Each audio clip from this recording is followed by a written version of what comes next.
Welcome to the Parsha class. Parshat Noach, 5781. Quick summary, like we like to do, of what happens, what's the actual story in this week's Parsha. So it begins actually in last week's Parsha when, for whatever reason, or however this actually happened, there's quite a bit of debate about this.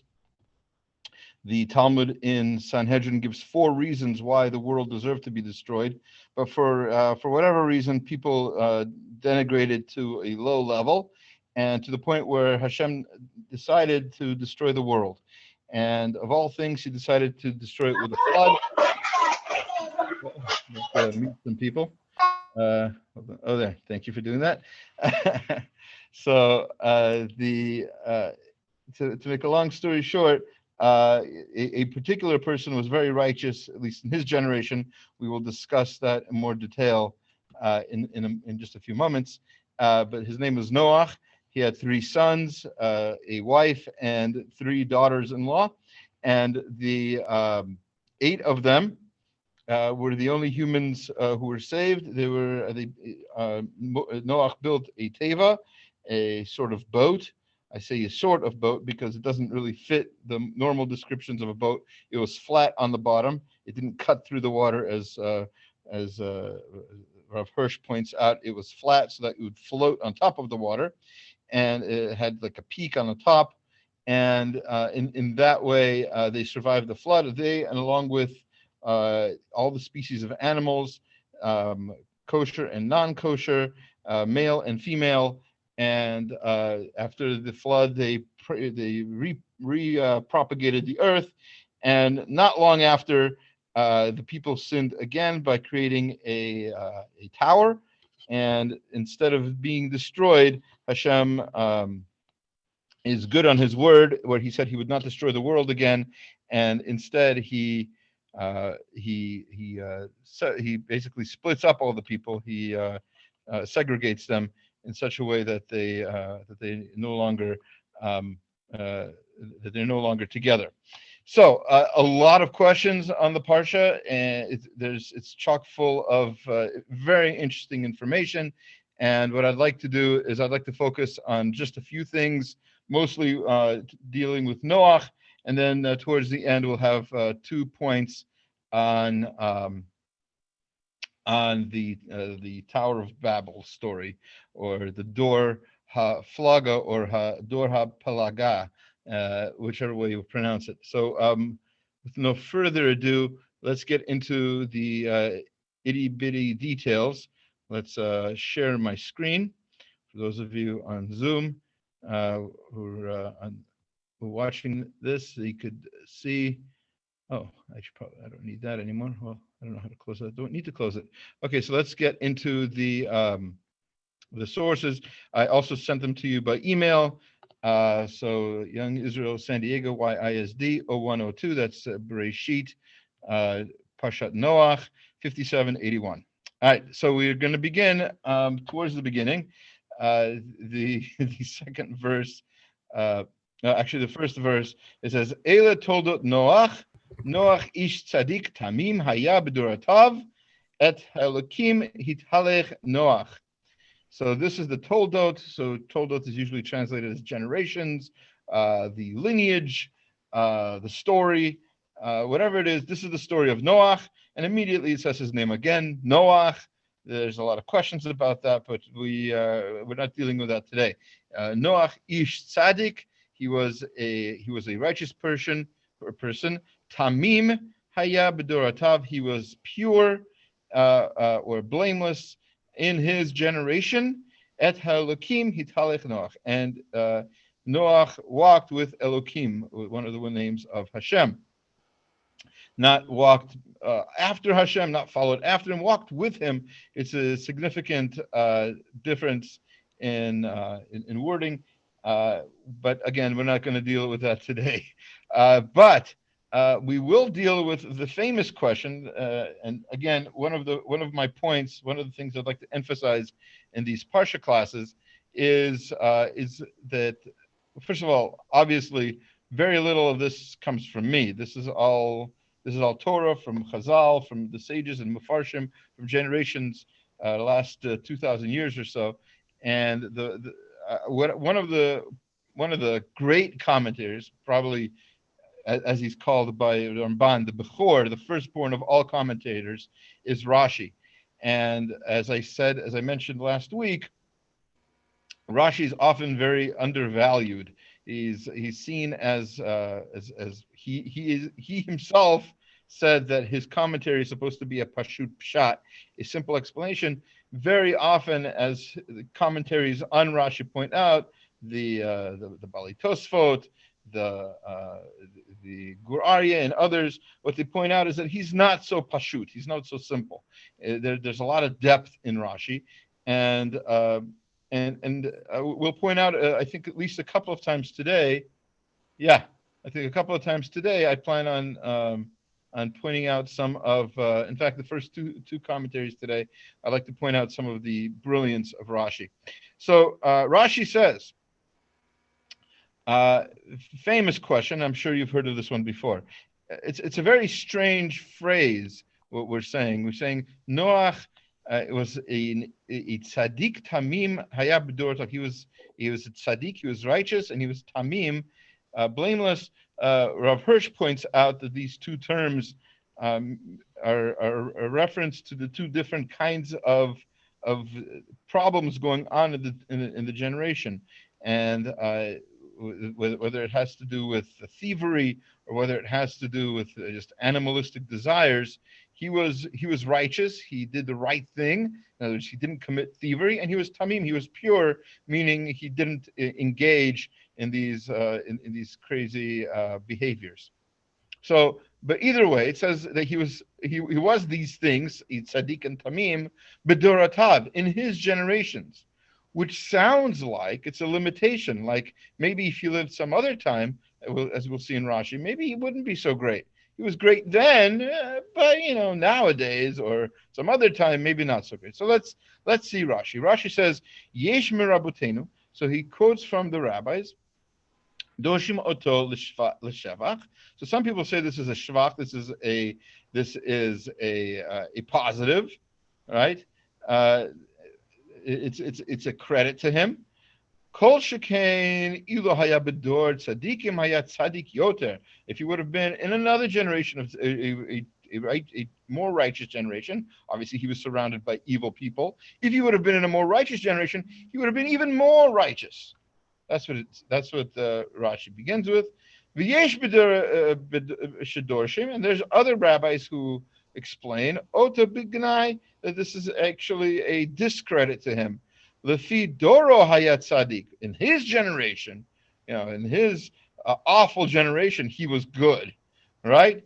Ilo haya b'doro shel Avraham, but if he was in a generation of Avraham, lo haya nechshav l'chlum, he wouldn't be anything. So again, Rashi's quoting from the Gemara Sanhedrin, Kuf Chet. So 108A to be specific. So interesting.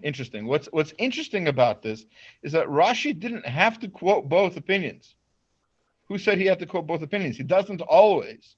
There could be many opinions, and Rashi didn't have to quote both. What is significant about this? Why is Rashi deciding here to quote both opinions, and what is he trying to say by doing this? So in response, one beautiful answer comes from the Tama Dekra, which is a sefer written by our current Gadol Hador of Chaim Kanievsky, Shlita. You should live and be well.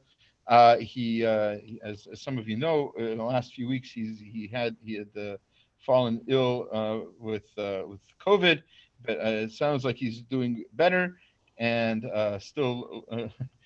It's funny. Almost all the news reports pointed out that he's still learning his usual seder. He's however sick he was still learning. He's still gonna, God willing, make his famous siyum erev Pesach. All right. So Rav Chaim Kanievsky quotes.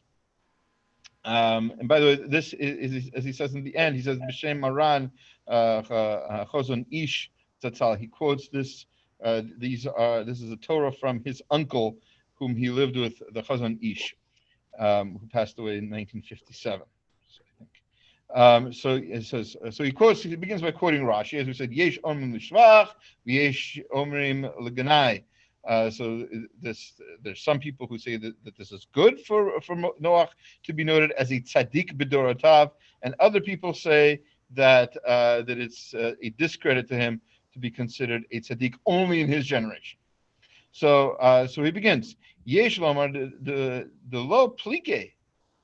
So you could say that actually these two opinions, whether it's to his shevach, whether it's to his credit, or whether it's to Ganai, isn't actually an argument. Meaning what?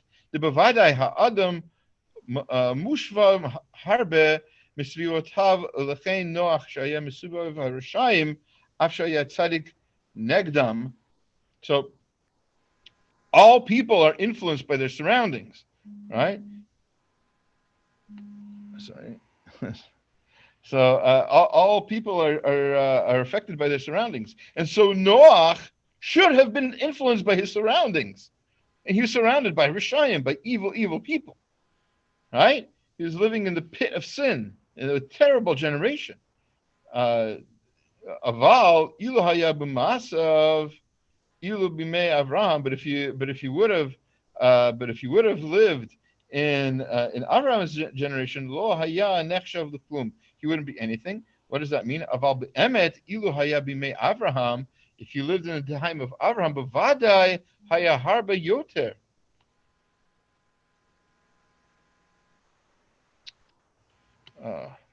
Harba. Sorry, hold on a second. Yes. This is a little bit difficult. Give me a moment.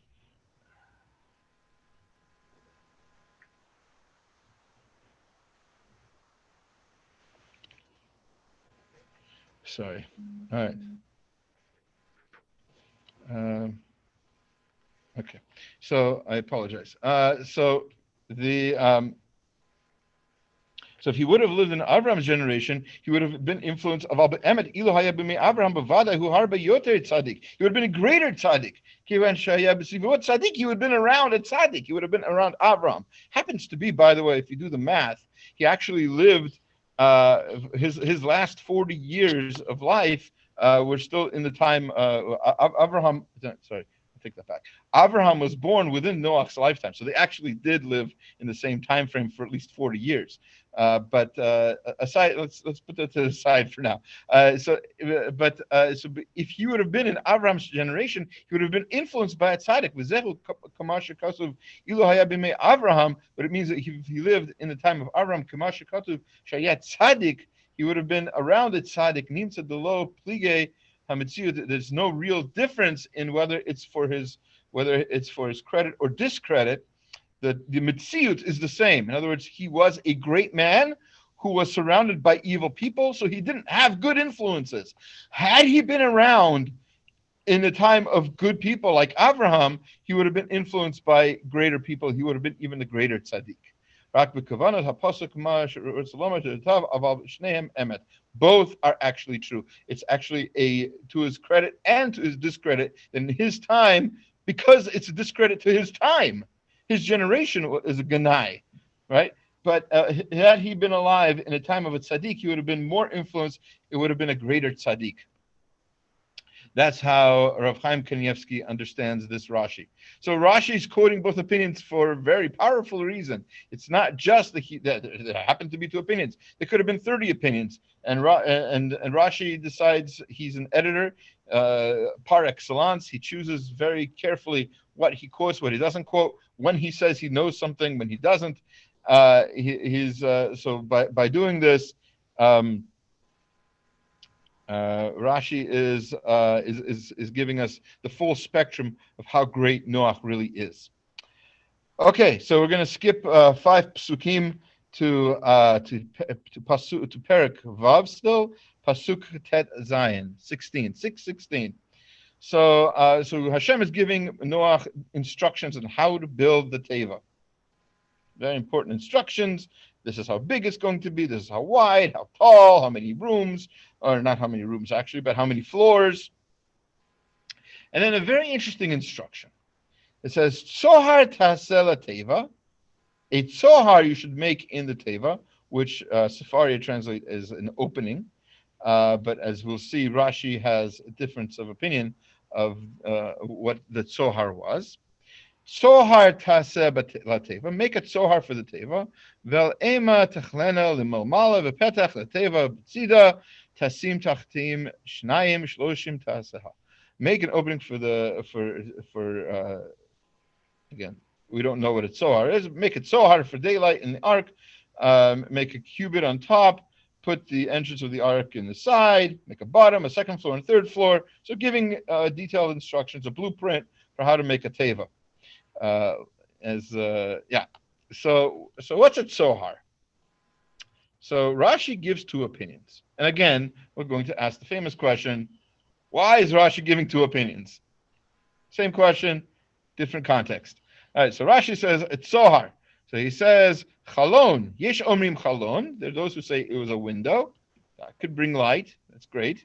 Yesh omrim even tova. So it was a special kind of stone that gave light, and so he quotes there the Bereshit Rabbah 31:11. So the Midrash. So very nice. So we have two opinions. The tzohar was either a sunlight, right, or it was an actual stone that produced light. Whether miraculously or whether they naturally had stones that do that. There are certain kinds of stones that produce light naturally. So we have these opinions. So why is Rashi giving us both opinions? And for that, we're going to turn to the former chief rabbi of Paris, Rav Eli Munk, in Kol of the Torah. So he writes, Rashi reports, so this is a translation from the French, it's in English, available from Art Scroll. Rashi reports two meanings for tzohar. For some, it means a window. For others, a precious stone radiating light. The fact that Rashi quotes both opinions implies that he recognized both as valid and complementary. Very true. Very important, by the way, in our study of Rashi. Whenever he quotes both opinions, that's what he is saying. He's saying both are valid. And not only are they both valid, they're complementary. They make each other make more sense. Indeed, when large-scale disaster is imminent, a righteous person, this is Rav Munk now, so he says, when a large-scale disaster is imminent, a righteous person such as Noach does not stop and enjoying the light which glows in his home with his family. Instead, he makes a window to look out at the world, to realize what is going on around him, so as to be ready to help as much as he can when the time comes. So he's explaining here, so Rav Munk is explaining why it would be important to have a window. So there's actually, here's the situation. A window can be a plus or a minus. On the one hand, it's whenever we see disaster, how should we react? Should we close ourselves off from the disaster? In other words, not turn on our TVs? One thing, if I recall correctly, after 9/11, there was a lot of debate. Back 19 years ago, there was a lot of debate about whether or not the news media should continue to show all the images, all the horrifying images we saw from the World Trade Center, people jumping out of windows, the explosions, the towers falling down, all the dust everywhere. Was it a good thing or a bad thing that the media was showing this over and over again? So on the one hand, it was desensitizing, and some people felt like it would be a good idea to turn it off, at least for some time, to sort of not be so desensitized by all these images. And on the other hand, the argument goes that maybe you should have it on because you need to see what's going on. You can't just see no evil, hear no evil. We don't believe in such things. So that's the thing about the window. So if he had a window, he could have seen all the terrible destruction, all the death that was happening outside, and the destruction of the earth. It was terrible. So it must have been horrifying. I'm talking about 9/11, which is 3,000 souls. We're talking about millions of souls in the destruction that was happening during the deluge. So so perhaps having a window would be a good thing to see, and then maybe help when necessary, or maybe it's a bad thing. So perhaps he had actually both. A tzohar could have been both, is what Rashi is saying. It could have been a window to see outside when necessary, and when you don't want to see too many images of death and destruction and be so inundated by that, you have the artificial-ish light of the stone, the sort of light bulb that Noach brought with him on board. So that's a little bit more depth to Rashi. And again, that's what Rashi wanted us to think about. Like, why is Rashi commenting on it at all? Why does he not just say, it's so hard as this? But he does that sometimes. There's multiple opinions in the Talmud or in the Midrash, and Rashi will give just one opinion. So if he gives both, that like Rav Monk said, it's very important. It shows that both are not only explaining correctly, they're both valid. Not only that, but they're also complementary. They make more of they make it more four-dimensional, if you will. It brings out all sides of the argument, what was really going on at the time. Okay. Our next commentator is going to come from the Vilna Gaon. So you've probably heard of the Vilna Gaon. You've probably been told that he's very deep and very knowledgeable, and some of his commentary is very hard to explain. I've heard more than one class on his commentary. That sometimes it takes about an hour to explain one line in the Aderet Eliyahu. But today we're going to give a much simpler Vilna Gaon. Hopefully not spend an hour on it. We don't have that kind of time. But it's a very beautiful point, and you'll see. I hope you're just inspired by it as I am. So again, back to the instructions of how to build the teiva. This is still Perek Vav, Pasuk Chaf Aleph. Our next verse is going to be already later on in the story. But back to still explaining the details of how to make the teiva. Hashem tells Noach that Ve'ata kach lecha mikol ma'achal asher ya'achel, take from all the food. Yes, Baruch Hashem. Somebody on Facebook is commenting that yes, when we learned Bereshit, it took us an hour to learn one line when we learned together. Yes, the first line could take much more than an hour. You could have a whole book on the first line in Bereshit. You could probably have a whole book on any pasuk if you look at it deeply enough. So again, you take from all the food that is edible food, and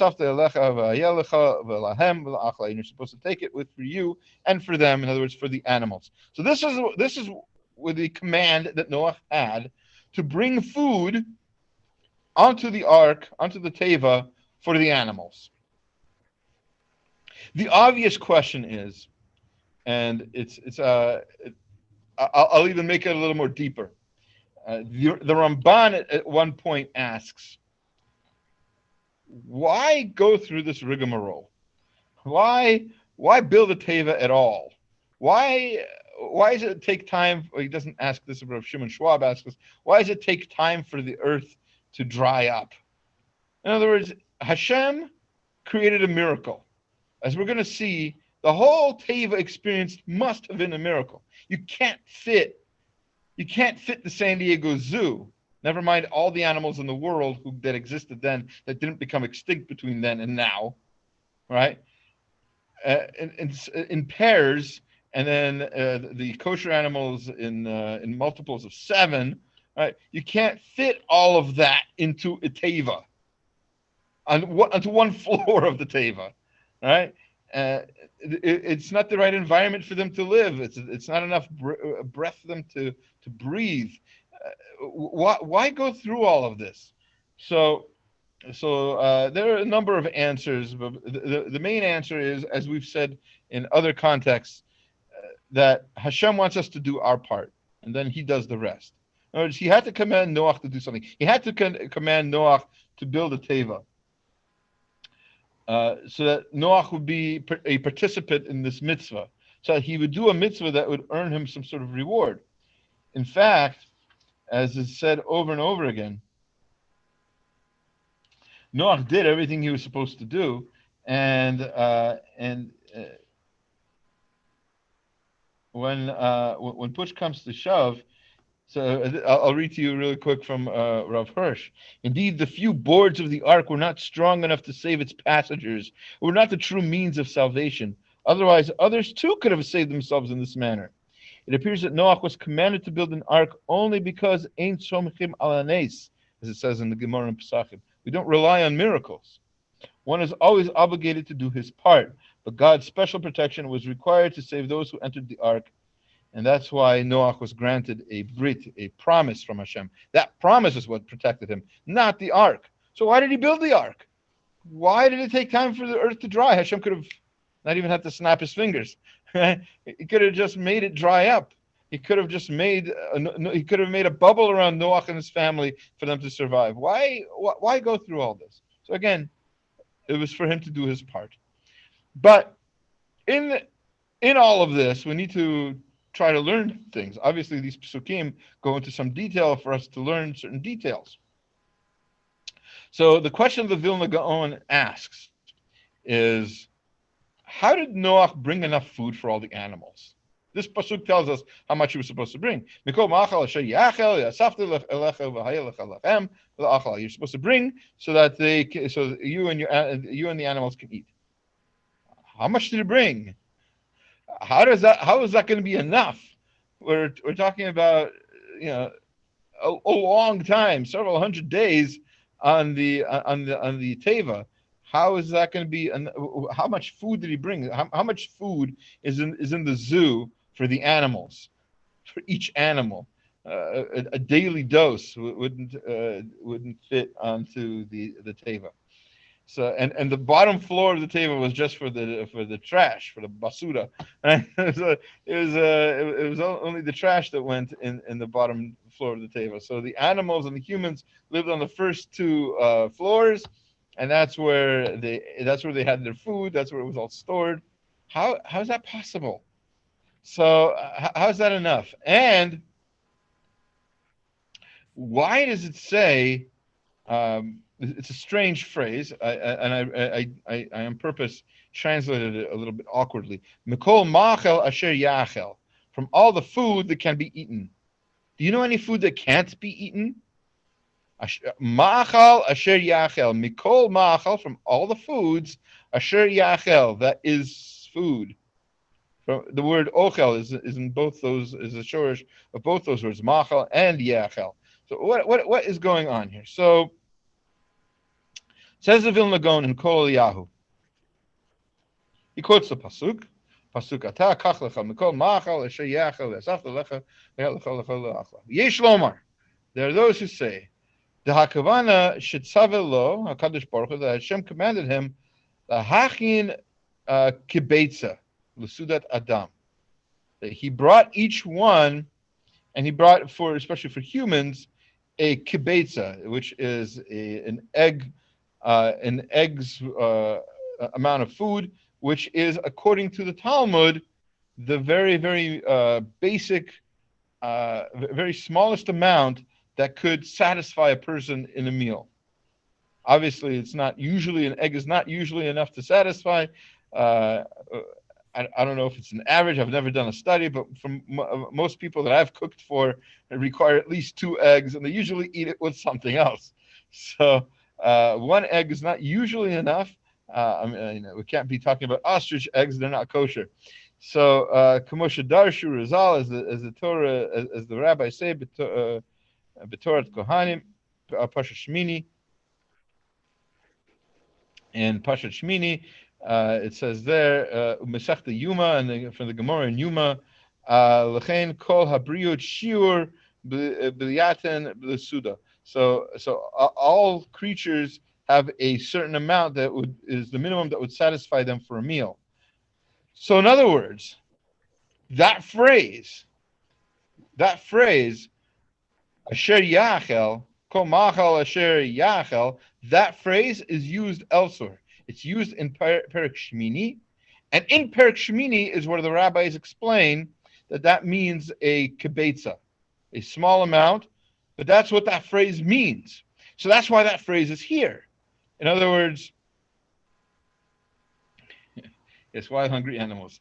So that's why that phrase is here, to teach you that indeed these animals weren't hungry. They were satisfied with the minimum that they would be surprised with. That they would be satiated by. So that's what Noach brought. Noach brought the minimum that they should be satisfied by. That usually wouldn't satisfy them alone, but then, says the Vilna Gaon, HaKadosh Baruch Hu Yishlach Birchato, Hashem sent His blessing on it. And then when they ate, they were satisfied. And that's what it means, that you and them should eat. In other words, you and the animals should be satisfied. And then it says the Vilna Gaon, this explains it according to the simple explanation. So that way they were all satisfied for that basically year.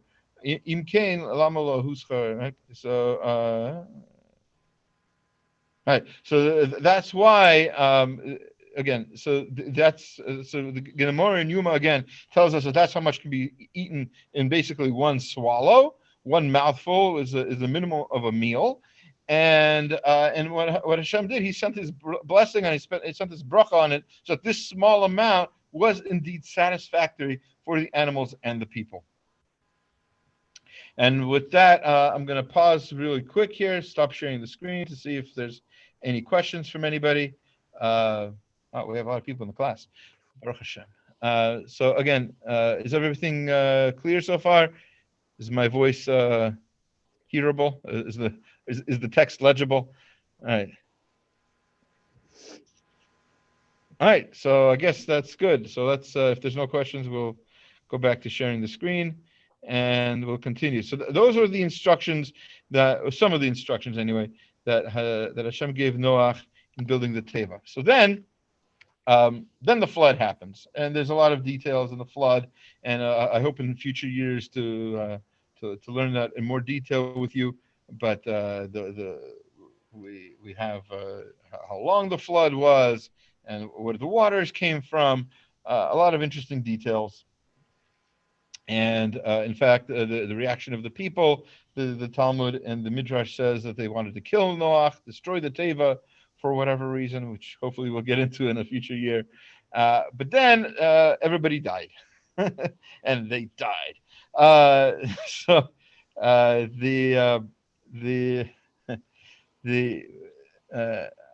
the way, they didn't. Interestingly enough, according to Rav Hirsch, they actually didn't die the horrible death of drowning. They died basically. They were put out of their misery, more or less. They died instantly, and then the waters carried them away, dissolved them. Actually, it's an interesting little interpretation of his, which hopefully we'll get to some other year. I'm sorry, there's just so much Torah. It's a flood. All right, so the flood ends, and before Noach sends out the birds, he opens a window. The pasuk tells us, and by the way, this commentary is going to be a little bit Kabbalistic. I'm going to try to explain it as best I can. If you have any questions about it, please don't be afraid to ask. So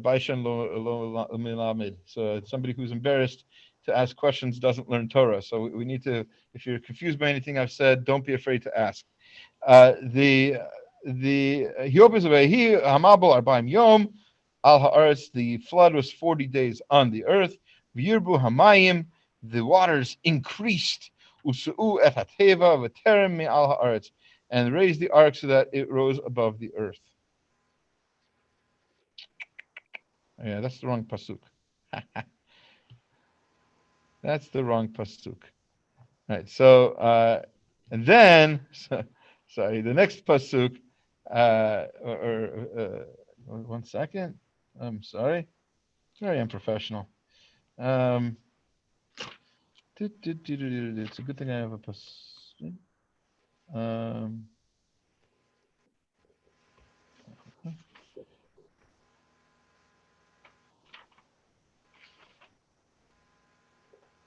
um, somebody on the call seems to be not muted. If they can mute themselves, I'd appreciate it. What is that? Right, so I can't find the pasuk right now.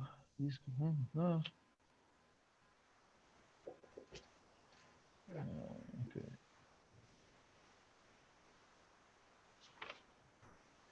So yeah, so for 10 months, the water continued to be diminished, and then pasuk vav in Perek Chet, completely wrong pasuk.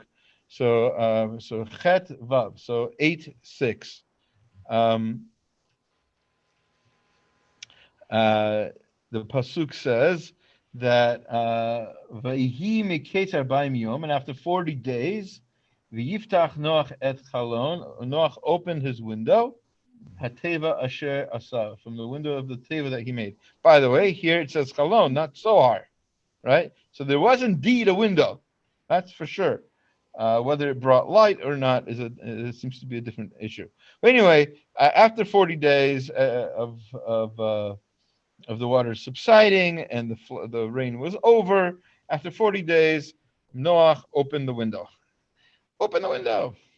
So, writes Rav Moshe David Valeh, who was a very interesting personality. He was the teacher and then became the student of the Ramchal, Rav Moshe Chaim Lutzato. He writes a very Kabbalistic commentary on the Torah called Or Olam. Actually, he covers basically, as far as I know, all of Tanakh in this commentary, several volumes of the book, very deep stuff. So he asks the question. He's going to ask the question: Lama himtin arbaim yom nishru rashi haharim. So why did Noach wait 40 days before opening up the window? And the rain ended 40 days ago, right? What's going on? What's the problem? Why didn't he wait? Why did he have to wait at all? Why didn't he just open it up earlier? Why did he wait 40 days? Why not 50? He's asking this question. Now, before we get to his answer, and his answer is deep. It's a Kabbalistic answer. Before we get to his answer, we need to talk about a certain Kabbalistic principle. Here's where things get a little complicated. We don't completely understand H-Shem.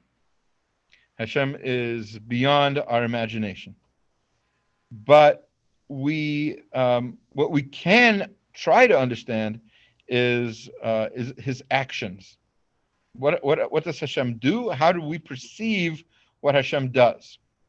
So, in halacha, in Jewish philosophy, in hashkafa, in the Talmud, and elsewhere, there's talk of Hashem's right hand and Hashem's left hand. Right? Hashem's right hand is mercy, is chesed, is giving. And Hashem's left hand, or left side, if you will, is din, judgment. And really, there's supposed to be a balance of the two, and that's called tiferet. We're not going to get into that right now. But in terms, and also you could talk about these things in terms of the feminine versus the masculine. But regardless, Hashem is, we understand things in these halves, when really we should be understanding it as a whole. That sort of shows the limitations of us, not Chas v'Shalom Hashem. Hashem is one. It's not a question. Hashem Echad. but from our perspective, the way we see things, we need it explained to us for us to really understand it. So there's always this balance of chesed and din. That balance is what we're going to be discussing in Rav Moshe David Vale's commentary here. He says, so why did he wait 40 days? So I'm in the second line here. Ki dan be'atzmo. So Noach judged on his own. He was an intelligent person, more than intelligent. He was a Talmid Chacham, as the Gemara says. Kishem shetigavrot hadin haya achar 40 yom shel yiridat hageshem al haaretz kach yeh tigvurat hachesed achar 40 yom bizman hagluta. So just as there are 40 days of rain falling on the earth, which were din, which were Hashem's judgment, Hashem's kaviyachol harshness, if we could say such a thing. So now there has to be a balance. There are 40 days of din. Now there has to be 40 days of chesed, right? So he waited 40 days, and then he knew that this would be chesed, and then it would be time for him to be able to now get out of the ark. He realized that there was already all of this time. This was a time for chesed. Shigarish me'atzlo miyad otu v'bal chai shiromez al hadin ben mitbo ben hagavna ben mishmo. So okay. So then he goes on to explain why, of all animals, what's the next thing Noach does is he sends the orev. He sends the raven, and it's not a coincidence that he chooses of all animals, of all the birds that he had in his stock, right? He had all the birds in the world then. Even the dodo bird was there, right? So he could have sent anything. Why did he send the orev? So he goes on to say that this I'm not going to be able to explain very well, but he says lashon arov shuhu zman hadin ki yidua. So the orev represents also din. The raven sort of represents the more harsh aspects of how we experience Hashem. So therefore, he sent out the orev, and then he would later send out the dove to again balance that out. So that's how we understand things from a sort of Kabbalistic perspective. At least a simple Kabbalistic perspective. I'm sure it could be explained more deeply, but for our purposes, what we need to know is what happened was Hashem always has a balance in order to help lead us, because everything's really about how He's teaching us to behave. He wants us to be balanced. He wants us to not just be peace and love. There needs to be also an aspect of being conservative, but not too conservative, because we need the balance of the liberal in us as well. We're supposed to have a tiferet, a sort of balance between the two, and not be too strict, and at the same time not be too kind. We shouldn't be a shmata, and on the other hand, we also shouldn't be a whip. So we have to be something in between. So that's the lesson to be learned from the fact that Noach waited 40 days. Okay,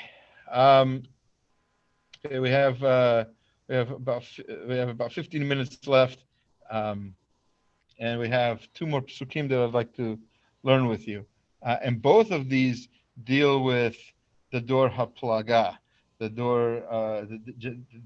generation of the dispersion. We're going to skip all the way to Perek Yud Aleph. So we're skipping Perek. Well, we didn't. We accidentally skipped Zion. So we were skipping chapter 9 and chapter 10. So we're not learning about Noach's drunkenness and how his three sons all dealt with it in separate ways. Indeed, we're skipping all the way to the generation of the dispersion. So we're told that some time passed, quite a bit of time, about almost 10 generations, and and Noach's children, grandchildren, great-grandchildren, eventually they came to a point where it says in chapter 10, verse 1, that everyone, all the people, it says, Vayhi kol ha'aretz safa echad v'dvarim achadim. They had one language and they had a similar wording. In other words, they spoke the same. They understood each other. That's not all. They all basically all settled in this place called Shinar, which we understand is Iraq, and they decide to use bricks to build a giant tower. What's the point of the tower? Why did they do it? We're not entirely sure. There are different opinions, but the Talmud makes it very clear. Whatever they thought they were doing, it seemed to be an affront to Hashem. Whether they didn't include him, or whether they wanted to fight him, or how it works, they basically said, I don't have this in the sources here, but they basically said in Pasuk Daled, they said, "V'yomru ahava nivna lanu ir."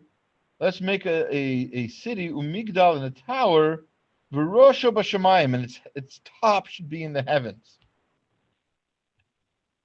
And then we're going to make for ourselves a name. We're going to Nasa lanu Shem. Then we're going to have a name for ourselves. What they were trying to do is very strange. And of course, there's lots of commentary on that. Hopefully, in future years, we'll discuss it. But right now, let's start with,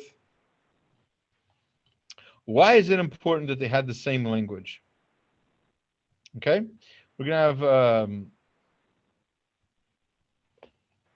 We're actually going to have. 1 second.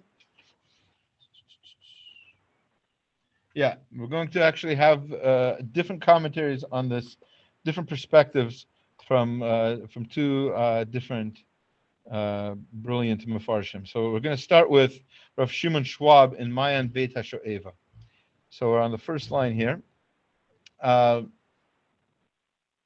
he wants to know, what does it mean that Hashem descended? What does it mean Hashem descended? He went the next pasuk after that they had one language. The next pasuk tells us. Not the next pasuk. Sorry. In pasuk Hey, it says V'yared Hashem lirot et ha'ir. Hashem came down to see the city, vet migdal, and the tower that they were building. So what does it mean Hashem descended? So let's look at this. So levar inyan haflaga near dehina b'Yerushalmim Megillah. So first of all, he's going to quote from the Gemara in the Yerushalmi in Megillah. Echamad amar shaya. So they had one language. Kasha daha adaraba pashut mashma shezeh haya onshim asher lo yishmu ish sfat re'ehu. So the easy punishment, the punishment that they would have is that they didn't understand each other's language. Parsha, and it says later on in the Parsha, as we're going to see in Pasuk Zayin, that Hashem mixed up the languages. We need to try to understand this Yerida, this going down. What does it mean Hashem went down? Ki shambal Hashem sfat kol haaretz eze davar nivlal b'shafar. So what does it mean that he mixed up the languages? So hine, behold, halashon he miskamet kol uma v'uma al pi hachmeha. So the language of each nation says something about the genius of the intelligence of the nation. Right? The language that each group uses says something about the group. How they speak says something about their culture, about their society. Again, to reference last night's class, this is not a racial distinction in any sort of way. We're talking about here a culture, society. You can create a culture regardless of the color of your skin. That's either positive or negative, intelligent or not. That's a cultural thing that the people choose. No one is forced into their culture. No one is forced to stay in their culture. So he goes on to say that there are, of course, different languages, and of course, children learn the language from their parents. And then on the top line here, be'emet mitzad hateva haya kol adam mibein et sfat zulato. Each person usually by nature sticks to his or her own language. Shema zeh al zeh shishuna mehachayot va'ofot havayim memedinot shonot mevinim et sfat zulatam, so that they can understand each other's their own language. And that's how this separation eventually happened. So they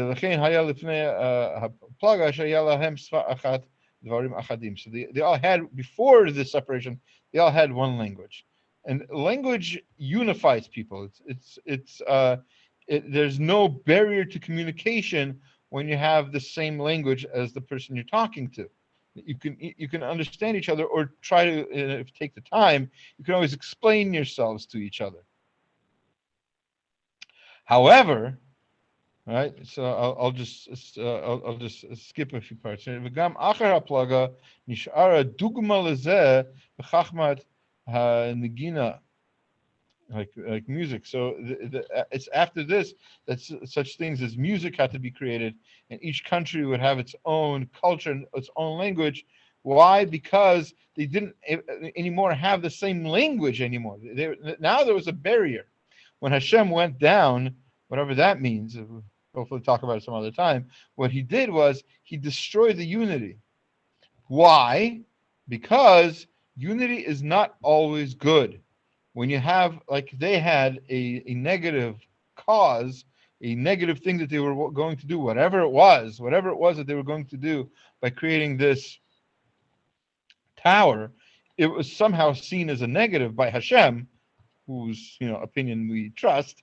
So as he says in his Torah, so he by mixing up their languages, he separated the people to the point where they had to then have their own cultures, and we'll see in a little bit why that's an important thing.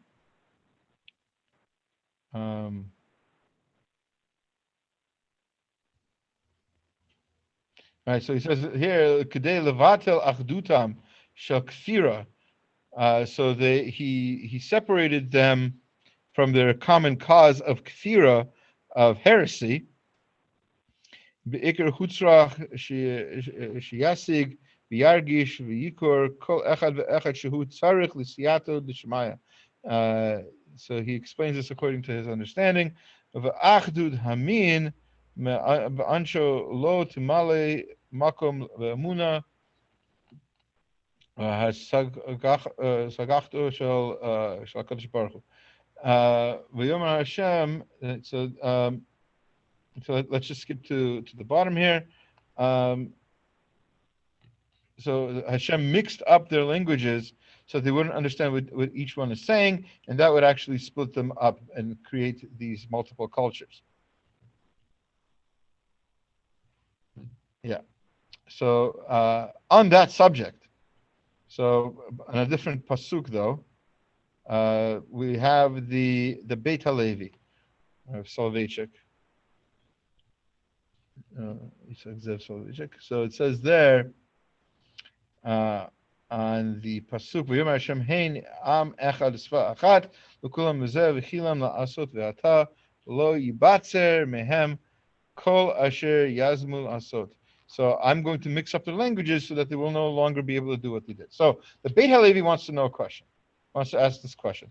Why of all things, okay, Hashem wanted to split him up or whatever. Why? Okay, so he couldn't kill them with a flood because he promised Noah he wouldn't. Okay? There's other ways to stop them from doing what they're doing. Why, in particular, did Hashem decide to mix up their languages? So he has a long piece here as well. I'm just going to give you a short summary of it. You can look at it on your own when you get a chance. So Beit HaLevi said they could have been killed because, after all, why was Hashem upset with them? So the Beit HaLevi is going with the opinion of the Gemara that they were involved somehow in avodah zarah. They were involved somehow in idol worship. This, whether they were worshiping themselves or Nimrod, or whether they just wanted to fight Hashem in the heavens, whatever it was they were doing with the tower was somehow in avodah zarah. Now here's the thing: you can't kill somebody for avodah zarah just because you want to. You can only kill somebody for avodah zarah if they deserve it, and if there's witnesses, and you have to give them the correct kind of punishment, and et cetera, et cetera. So here, in other words, we have laws about how this is done. Hashem keeps his own laws. So how he doesn't have to, but he does. He keeps his own laws. And so how is it possible that Hashem is going to just kill these people for avodah zarah, and instead, that's why, because he didn't have all of the requisite rules in place, Hashem could not kill them for avodah zarah, and instead decided to split them up. However, here's the problem. If these people wanted to commit avodah zarah, if these people wanted to worship idols, then they could actually just get back together again sometime in the future and do this again. How do you make sure that their avodah zarah does not spread so much that the earth is filled with it? Simple. You switch up their languages. Once people have different languages, and of course, as we said from Rav Schwab, different cultures, what you end up having is differences of how they're going to do avodah zarah. There's going to be avodah zarah with voodoo, and there's going to be avodah zarah with I don't know, belief in ghosts, or some avodah zarah and belief in angels, or the sun worshippers, or tree worshippers, all kinds of different avodah zarah that you're going to have, and they're not all going to be mixed together well enough to the point where, in fact, different people who have worshipped different idols have actually had wars in the past to try to prove that their idol is the correct one. There's in history, a little known fact is that I'll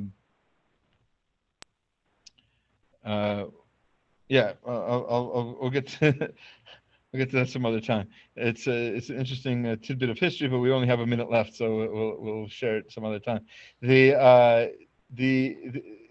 Every single tribe, every single culture, every single nation that had avodah zarah didn't mix well together. They didn't have the same language. They didn't have the same culture, and therefore that particular avodah zarah didn't spread. Imagine how difficult it would be for us today to fight an avodah zarah that's spread all over the world. Let's say everybody in the world worshipped pencils. All right, pencils are God, and they bow down to pencils, and they make sure they don't use them or anything, because you don't want to use up your God. All right, so pencils are worshipped everywhere. Imagine how difficult it would be to be Jewish in a world where everybody, 100% of everybody else, worship the same thing.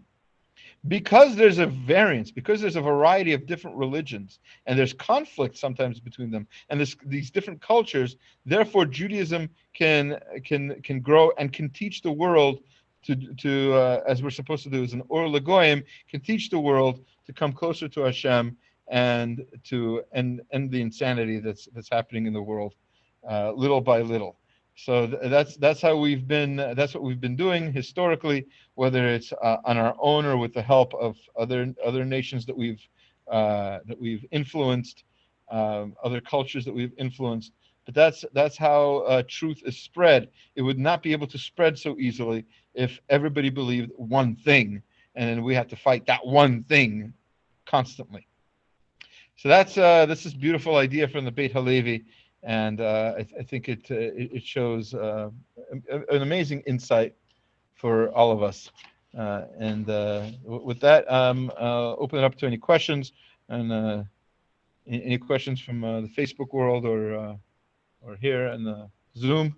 I have a question, Rabbi, about the number 40. I don't think you addressed it, or at least I don't remember hearing you address that number. 40 is a very significant number. 40 days and 40 nights in the desert, 40 days to open the teiva window. What's so significant about this number 40? I did not address this question.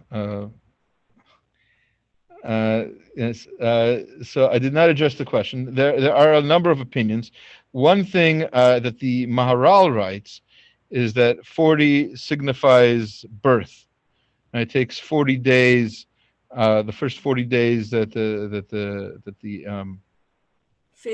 fetus is more or less becomes the beginnings of life anyway.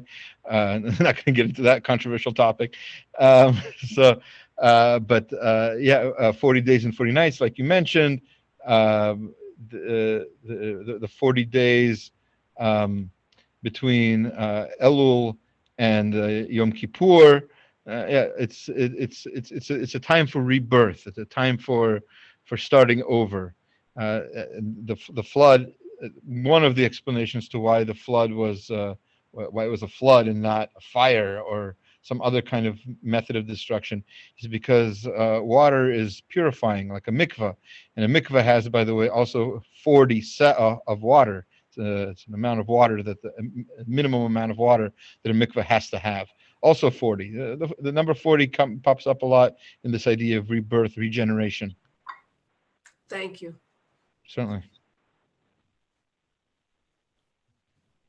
Okay. Very good. Well, thanks everybody for coming. Hope you have a good night, and hope you enjoy learning the parsha on your own as well. There's, like I said, there's so much. It's literally a flood. You have to build a teiva for all of this incoming rain of Torah. All right, Baruch Hashem. Everybody should have a good night. Take care. Thank you. Thank you, Rabbi.